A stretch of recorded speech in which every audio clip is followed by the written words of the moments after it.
Hello, and welcome to SJ Weekly. And you know what? This is an absolute fucking disgrace, you guys, okay? So, my girlfriend had to go to work for 7 a.m. today. I was up before she was, 5:30. I make her favorite breakfast, peanut butter and banana toast. I make her the last cup of coffee that we have, alright? There's no more coffee. And she doesn't even finish any of this shit.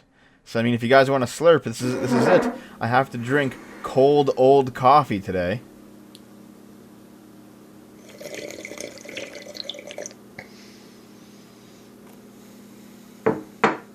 Fucking delicious. I want everyone to start shaming Naomi immediately. Those of you who've been watching for a little while now know that the 50,000 sub mark is coming up soon. If growth continues, probably sometime this week. So I'm kind of curious. What do you guys want to see me do for a 50,000 sub special? I was thinking maybe a Q&A or something. Maybe here's what we'll do. Post all your ideas for a 50,000 sub special video in the comments of this video. And if there's any decent ideas, I'll consider them, okay? That's what we'll do. But let's start SJ Weekly with this tweet from Black Hebrew Israelite. I just walked by BuzzFeed's office, and some horrible monster put these stickers up around the entrance. I hope the FBI investigates this hate crime and catches the perpetrator ASAP. So there's BuzzFeed's offices, and someone put learn to code stickers. Oh god, I wonder if they managed to stay there. Anybody who's in the same city as BuzzFeed's offices, go see if they're there. Alternatively, go plant more. But speaking of the Black Hebrew Israelites, here's an article from Coed. Complete and utter cuck licks boot of hate group because he cares about justice. The group is, of course, the Black Israelites. And look at this guy. The Black Israelites are out there protesting for black rights, for black supremacy, basically. And this white soy boy cuck decides to lick his boot to show how non-racist he is. I know this is an older article, but nonetheless, Jesus Christ, man. This is next-level cuckery at its finest. A white, guilt-ridden beta male passes by a group of Black Hebrew Israelites and proceeds to lick a boot clean upon request. The beta male claims to care about justice, and one preaching Israelite put this guy's SJW stats to the test and said, "So if you're really a man of justice, bow down your face to the earth and lick the dust off of my boot." And you probably know what happened next. The beta male shrugs his shoulders, asks if that's what they really want him to do, and then gets down on his knees to lick the boot of the vocal Black Israelites. What the fuck, dude? Okay, well, wait, there's a video? Know who the Lord God of Israel is. So if you're really a man of justice, bow down your face to the earth and lick the dust off of our boots. That's right.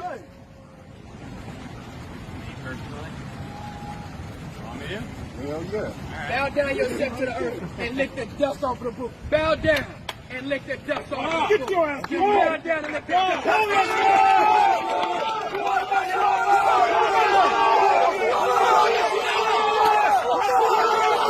What you just saw was a trailer for Black Panther 2, guys. Let's move on to something a bit more contemporary on The Blaze.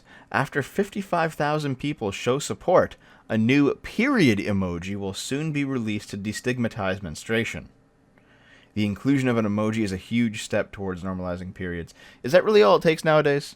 If you want a certain event or a social issue or whatever to be destigmatized and normalized, you just make an emoji about it. Is that really all it takes at this point? Let me just point something out.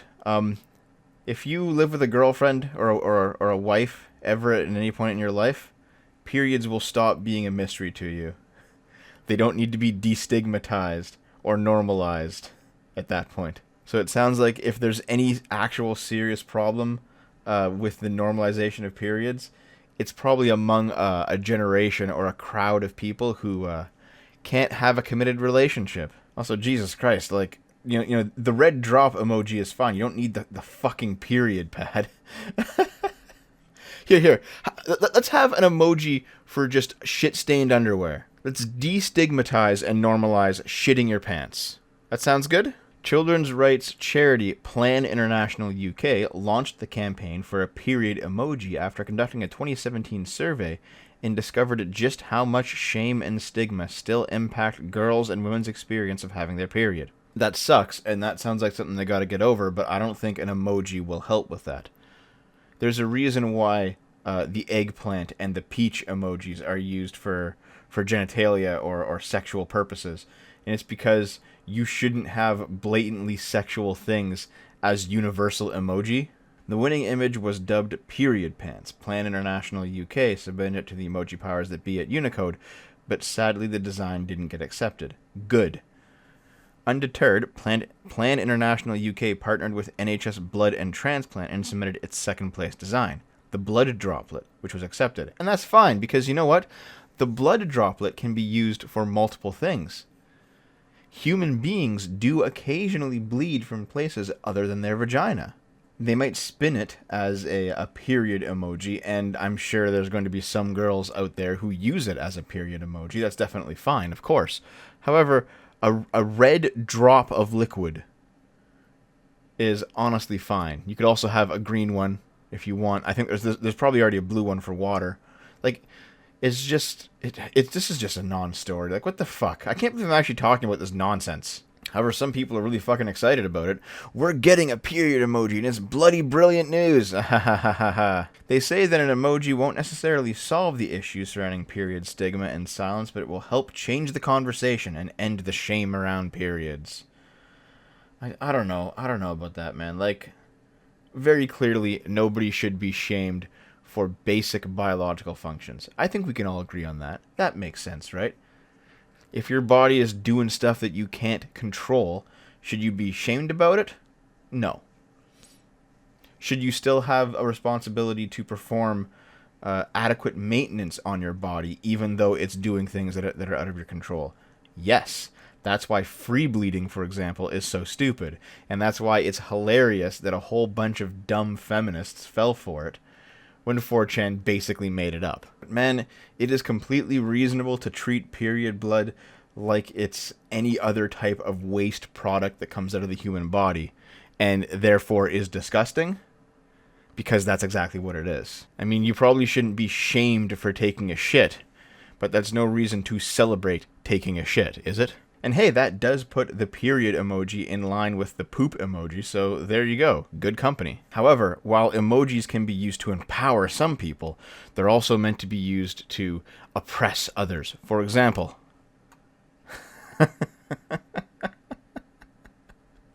finally, a new emoji to mock men.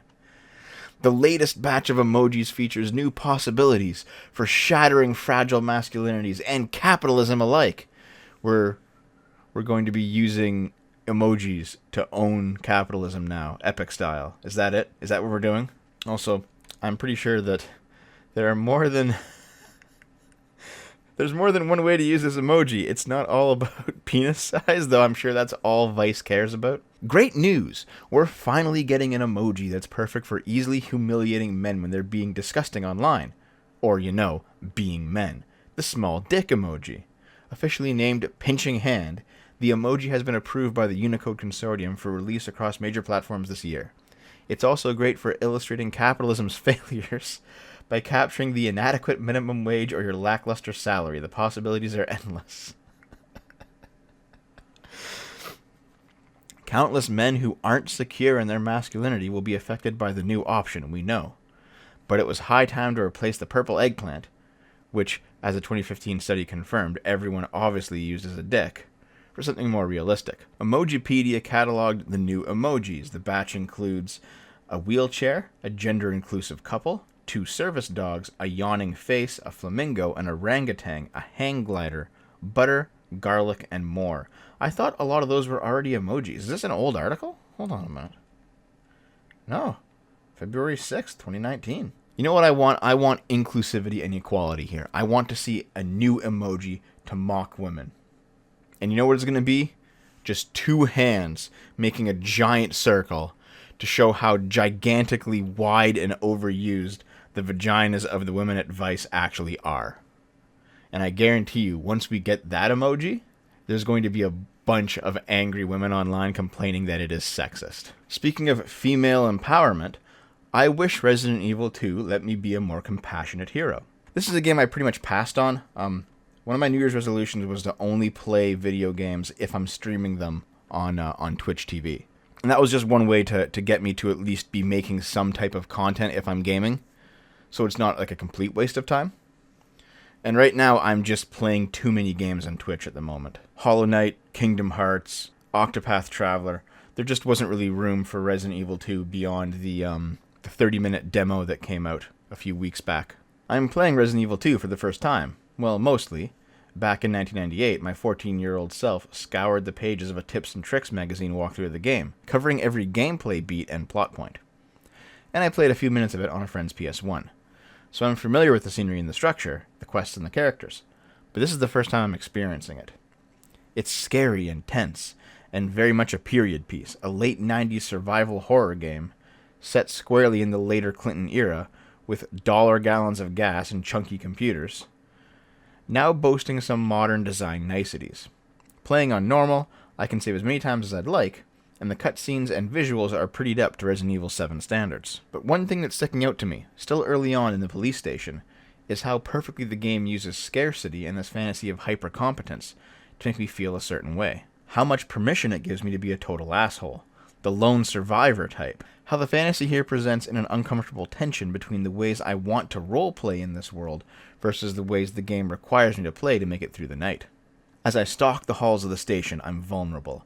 I don't have many bullets to protect myself with. I have fewer healing items. Zombies are tough. Even on normal, they take multiple headshots, and they often don't stay down.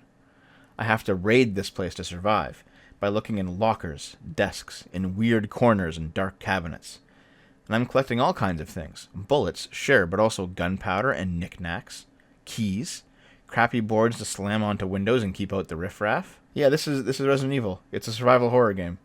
You scavenge for stuff to stay alive during the zombie apocalypse, and as you make your way through the game. It's supposed to be like this. The PlayStation as a fortress or safe haven is laughably naive, particularly for people of color. Oh, here we go. It certainly was in the 90s as well, and really, when has policing in America ever actually been about keeping neighborhoods safe, as opposed to keeping the racist status quo up and running? You fucking had to go here, didn't you? I feel bad looting the place, at least at first, since this is the staging area for what we in EMS call a mass casualty incident. So of course, I went in thinking like an EMT, looking for survivors to help. Like the nice dude who saves me from a faulty door, who is clearly suffering from some kind of awful wound. I want to help him. Claire wants to help him too, exclaiming that we need to get him to the hospital, but he refuses. And the game doesn't give me any tools for mending wounds or even putting gauze on bandages or something. The only first aid items are hilarious magical herbs and sprays, though the guns and blood look, well, more or less like the actual thing. This is a game about dealing and surviving damage, not healing it. And after a while, I subtly give in to its goofy logic. I have permission to loot and run just mashing the X button to try and drive by pick up items. There's no one else here, really. It's a world all for me. And I'm allowed to do anything I goddamn well please. To treat it all like my own shitty playground. No, I need to treat it this way if I want to progress. And I'm morally allowed to because I'm not hurting anyone else, anyone who's alive anyway, because scarcity doesn't affect anybody else in this world. I cannot believe you are bitching about this. That the game is set up in such a way that you find stuff and use it. I'm limited to and encouraged to engage in a whole bunch of antisocial behaviors. Stealing shit. Shooting antagonists in the face. Stabbing them. They're fucking zombies. I think this person just might not be fucking into video games. Or at least video games that aren't walking simulators. Next article. Child abuse images hidden in cryptocurrency blockchain. Pedophiles are hiding child porn in the bitcoins. Somebody added the illegal images to the core ledger of Bitcoin Satoshi Vision by using a payment processor. This ledger, known as the blockchain, is a running record of cryptocurrency transactions, shared among users of the platform. Experts have warned that abuse of blockchain tech is a growing problem. Experts have also warned that use of blockchain tech frees people from the global financial system, and to them, that's also a growing problem. Let's be honest though, very clearly embedding child porn in the bitcoins is not a good thing. But I don't know what they could honestly do about it because Bitcoin is so decentralized. Like good luck stopping that. One key feature of the blockchain is that information added to it cannot be changed without significant effort. In January, the amount of data that could be added to the BSV blockchain was increased significantly. Before that, people could generally only add short chunks of text or web links to the blockchain. But now it's possible to add full images in an encoded format. I wonder if this is what they'll use to shut down Bitcoin. They'll just say, oh, we can't change it, we can't edit it, there's child porn in the Bitcoins, shut it all down. End the entire project. Let's end with this. Karl Marx's London grave vandalized in suspected hammer attack.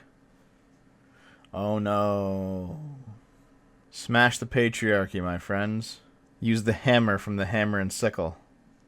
The tomb of Karl Marx at London's Highgate Cemetery has been vandalized in a targeted attack. That means the Grade 1 listed monument will never be the same again. Suspected vandal damaged a marble plaque which was taken from Marx's original 1883 gravestone and incorporated into the 1954 monument. Images of the defaced memorial, which attracts tens of thousands of visitors each year, shows what appears to be damage done by a hammer to the lettering of Marx's name and the marble on which it's mounted. Ian Dungavel, the chief executive of the Friends of Highgate Cemetery Trust, condemned the attack as an appalling thing to do, and a particularly inarticulate form of political comment, warning that the tomb would be permanently scarred. I assume that was the point, was to permanently scar it? And let's be honest here, communism is a particularly inarticulate form of political organization. But to cut right to the heart of the matter, this it's kind of funny, but it shouldn't have been done. In much the same way that you can't be taking down Confederate monuments, or any other artwork or plaques that you disagree with, that shit shouldn't be happening. Regardless of what anyone thinks about Marx's philosophy, I just think it's an appalling thing to do. On a human level, this is a grave of his wife, his own grave, and other members of his family. If it is someone who is rabidly anti-Marxist, they could do a lot better trying to change people's opinions, rather than just smashing up the monument. This is not going to win any sympathy to the anti-Marxist cause. And yeah, that's probably accurate. The children's author and poet, Michael Rosen, suggested launching an appeal for the cost of repair. Cost of repair? I'm sorry, sir, but you don't understand the labor theory of value. You can't just let the market decide what the cost of repair is going to be on Karl Marx's tombstone. Alright, my friends, that does it for me. I hope you enjoyed the video. Yesterday I did a Q&A session on Twitch. I just grinded out some levels in Octopath Traveler and answered questions from the chat room. It was pretty fun, so I'd say there's a 50-50 chance of me doing it again tonight. Drop by twitch.tv/GameBoomers if you want to join in. More accurate times will be posted in my Discord. Additionally, the SFO Subscribe Star is finally up, for the most part. I still gotta add like descriptions to the tiers, but it's basically working.